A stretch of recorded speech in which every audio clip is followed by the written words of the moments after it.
আল্লাহর সাথে কি শরীক করা যাবে কিনা? না না না, আল্লাহর সাথে আপনি আমি শরীক করতে পারবো না। আল্লাহ বলেন কুল হুয়াল্লাহু আহাদ আল্লাহুস সামাদ লাম ইয়ালিদ ওয়া লাম ইউলাদ ওয়া লাম ইয়াকুল লাহু কুফুয়ান আহাদ। আল্লাহ বলতেছেন, হে নবী আপনি বলে দিন আল্লাহু আহাদ, আল্লাহ একক, একত্ববাদে তোমরা সবাই বিশ্বাস করতে হবে, তোমরা সবাই এটাই মেনে নিতে হবে যে আল্লাহ এক। আল্লাহ কি বলেন সবাই? আল্লাহ এক। আল্লাহুস সামাদ, আল্লাহ তাআলা অমুখাপেক্ষী, আল্লাহর সাথে কোনো শরীক নাই। লাম ইয়ালিদ ওয়া লাম ইউলাদ, তিনি কাউকে জন্ম দেন নাই, উনাকেও কেউ জন্ম দেয় নাই। ওয়া লাম ইয়াকুল লাহু কুফুয়ান আহাদ, এবং আল্লাহর সাথে সমকক্ষ কেউ নাই। বলেন সুবহানাল্লাহ। তাইলে এই পৃথিবীতে একমাত্র সৃষ্টিকারণেওয়ালা, চালানেওয়ালা কে? বলেন আল্লাহ। যদি আর কেউ থাকতো তাহলে কি হইতো? আল্লাহ বলেন লাউ কানা ফীমা আলিহাতুন ইল্লাল্লাহু লাফাসাদাতা। আল্লাহ নিজেই বলতেছেন লাউ কানা ফীমা, আসমান জমিনের মধ্যে যদি আল্লাহ ছাড়া আর কোনো ইলাহ থাকতো, লাফাসাদাতা, তাইলে সব কিছু ধ্বংস হয়ে যেত। সব কিছু কি হয়ে যেত? ধ্বংস হয়ে যেত। দুই ইলাহ মিলা কি করতো? যুদ্ধ বাধাইতো, এভাবে ধ্বংস হয়ে যেত। আরেকটা আয়াতে আল্লাহ বলেন মাত্তাখাযাল্লাহু মিন ওয়ালাদিন ওয়া মা কানা মাআহু মিন ইলাহিন ইযাল লাযাবা কুল্লু ইলাহিন বিমা খালাকা ওয়া লাআলা বা'দুহুম ইলা বা'দ। মাত্তাখাযাল্লাহ, আল্লাহ গ্রহণ করেন নাই, মিন ওয়ালাদ, কোনো ছেলে, কোনো বাচ্চা আল্লাহ নেন নাই যে আল্লাহ তাআলার সাথে কোনো শরীক হবে। মাত্তাখাযাল্লাহু মিন ওয়ালাদিন ওয়া মা কানা মাআহু মিন ইলাহ, এবং তার সাথে কোনো ইলাহ নেই। যদি থাকতো ইযাল লাযাবা কুল্লু ইলাহিন বিমা খালাকা ওয়া লাআলা বা'দুহুম আলা বা'দ, তখন তারা কেউ কইল না যে আমি এই দেওরা গ্রামের মানুষকে সৃষ্টি করছি, এরারে লই আমি একটা জুট পাকামো। আর হিলা কইল যে আমি তো ওই যে সিমরেল কান্দিত মানুষটির সৃষ্টি করছি, সুতরাং আমরাও একটা জুট। এই জুটে জুটে কি হয়ে যেত? ওয়ালা আলা বা'দুহুম আলা বা'দ, কতকের উপর আক্রমণ করে বসতো। বলেন নাউযুবিল্লাহ। সুতরাং এই পৃথিবীর সৃষ্টি কে করেছেন? আল্লাহ। এই পৃথিবীকে চালাইতেছেন কে? আল্লাহ। তিনি একক, তিনি সবসময় এক ছিলেন, সবসময় এক আছেন, সবসময় একজনই থাকবেন, ওনার সাথে কোনো ধরনের শরীক নাই।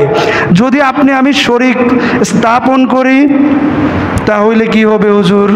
তাহলে আপনার জন্য কঠোর থেকে কঠোর শাস্তির ব্যবস্থা রয়েছে। আল্লাহ বলেন ওয়ালাকাদ উহিয়া ইলাইকা ওয়া ইলাল্লাযীনা মিন ক্বাবলিকা লাইন আশরাকতা লায়াহবাতান্না আমালুকা ওয়া লাতাকুনান্না মিনাল খাসিরিন। আল্লাহ তাআলা পূর্ববর্তীদের এবং নবী সাল্লাল্লাহু আলাইহি ওয়াসাল্লাম তাদেরকে, নবীদেরকে বলতেছেন যে আপনার উপর ওহী প্রেরণ করা হয়েছে, আপনার পূর্ববর্তী নবীগণকেও ওহী প্রেরণ করা হয়েছে। লাইন আশরাকতা, হে নবী আপনি নিজেও যদি শিরিক করেন, লায়াহবাতান্না আমালুকা, আপনার আমল ধ্বংস হয়ে যাবে, ওয়া লাতাকুনান্না মিনাল খাসিরিন, আপনি নিজেও ক্ষতিগ্রস্ত হয়ে যাবেন। বলেন নাউযুবিল্লাহ।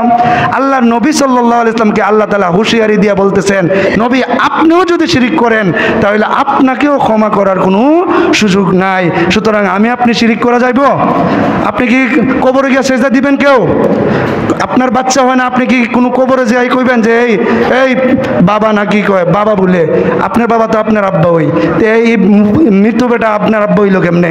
গিয়া বলে যে বাবা আমার এটা দেও এটা দেও, এটা যদি বলেন তাহলে শিরিক হবে। শিরিক করার কোনো সুযোগ নাই। শিরিক করলে আল্লাহ তাআলা আপনার আমলকে বরবাদ করে দিবেন। বলেন নাউযুবিল্লাহ। আল্লাহ আরেক আয়াতে বলেন ইন্নাল্লাহা লা ইয়াগফিরু আন ইউশরাকা বিহি ওয়া ইয়াগফিরু মা দুনা যালিকা লিমান ইয়াশা। নিশ্চয় আল্লাহ তাআলা কোনো শিরিক কারণেওয়ালাকে ক্ষমা করবেন না। অন্য কোনো গুনাহ যদি হয় তাহলে এটার আল্লাহর ব্যাপার, আল্লাহ চাইলে ক্ষমাও করতে পারেন, কিন্তু যারা শিরিক করবে তাদেরকে আল্লাহ কখনো ক্ষমা করবেন না। কি করবেন না? কখনো ক্ষমা করবেন না। ওমান ইউশরিক বিল্লাহি ফাকাদ ইফতারা ইসমান আযীমা। আর যে ব্যক্তি শিরিক করবে সে যেন আল্লাহর উপর মিথ্যা অপবাদ রটাইল, বলেন নাউযুবিল্লাহ। আরো যদি আপনি শিরিক করেন তাহলে জাহান্নামই হবে আপনার ঠিকানা।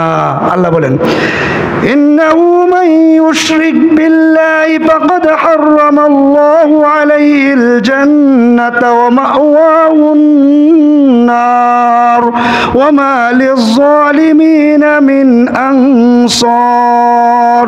আল্লাহ বলতেছেন ইন্নাহু মান ইউশরিক বিল্লাহ, যে ব্যক্তি আল্লাহর সাথে শরীক করবে ফাকাদ হারামাল্লাহু, আল্লাহ তার উপর হারাম করে দিবেন, আল জান্নাতা, জান্নাতকে তার উপর হারাম করে দিবেন, ওয়া মাওয়াহুন নার, তার জন্য জাহান্নামই হবে আশ্রয়স্থল, ঠিকানা, বলেন নাউযুবিল্লাহ।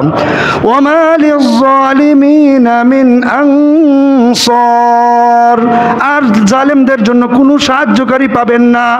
হাদিস শরীফে আছে আল্লাহর নবী সাল্লাল্লাহু আলাইহি ওয়াসাল্লাম বলেন লা তুশরিকু বিল্লাহ ওয়া ইন কুতিলতুম আও সুল্লিবতুম, এই তোমরা শরীক করিও না, যদি তোমাদেরকে হত্যা করা হয় অথবা ফাঁসিতে লটকিয়ে দেওয়া হয় তারপরও তোমরা শিরিক করবা না। কি করব না? আমরা শিরিক করব না। শিরিক থেকে আমরা বেঁচে থাকতেই হবে। শিরিক কি কি মাধ্যমে হয়? শিরিক ফি জাতিল্লাহ, আল্লাহর সত্তার সাথে শিরিক হয়, এবং শিরিক ফি ইলমিল্লাহ, আল্লাহর জ্ঞানের সাথে শিরিক হয়। শিরিক ফি কুদরাতিল্লাহ, আল্লাহর শক্তির সাথে।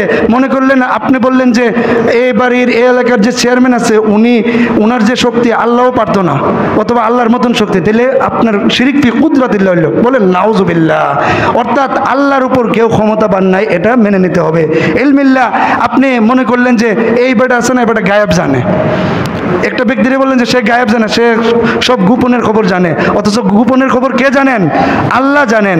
ওই ব্যক্তি জানার কোনো সুযোগ নাই। সুতরাং ইলমিল্লাহ, ইলমের মধ্যে আপনি শিরিক করলেন। সিফাতিল্লাহ, গুণের মধ্যে বললেন যে আল্লাহ অনেক সুন্দর, তা আল্লাহর মতো সুন্দর এই ব্যক্তিটা, বলে হে যেমন সুন্দর আল্লাহ এমন সুন্দর, তাইলেও শিরিক হবে।